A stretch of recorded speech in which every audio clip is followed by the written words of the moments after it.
സ്വന്തം നാട് അതൊരു കുഴക്കുന്ന ചോദ്യ. എന്റെ നാടില്ലേ? സ്വന്തക്കാരായിട്ടും ആരുമില്ല. അവസാനത്തെ കന്നി അമ്മയായിരുന്നു. 10ാം ക്ലാസ്സിൽ പഠിക്കുമ്പോ അമ്മ യാത്ര പറഞ്ഞു പോയി. 5 സെന്റിൽ ഒരു കുടിലുണ്ടായിരുന്നു. കനാല് വന്നപ്പോ പൊളിച്ചു. അപ്പൊ കിട്ടിയ കാശ് കൊണ്ട് ഞാൻ 2 കൽപ്പിച്ചൊരു പഠിത്തം അങ്ങ് പഠിച്ചു. ഞാൻ പഠിച്ചൊരു ജോലി ഉണ്ടാക്കണമെന്ന് അമ്മയ്ക്ക് വലിയ ആശയായിരുന്നു. കൂലിപ്പണി ചെയ്ത് കഷ്ടപ്പെട്ട് മിച്ചം വെച്ചാ അമ്മ എനിക്ക് ഫീസിനുള്ള പൈസ തന്നിരുന്നത്. അമ്മയെ കുറിച്ച് ഓർക്കുമ്പോ ആദ്യം മനസ്സിൽ വരുന്നൊരു ചിത്രമാണ്. അതായത് ഈ സ്കൂൾ ഫീസ് ഒരിക്കലും കൃത്യമായിട്ട് കൊടുക്കാൻ പറ്റില്ല.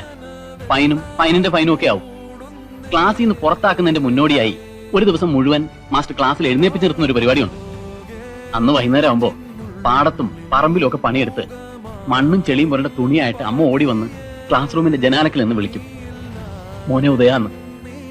എന്നിട്ട് ലോട്ടറി കിട്ടിയ ഭാവത്തോടെ ആ നോട്ട് ചില്ലറൊക്കെ എന്റെ വെച്ച് തരും.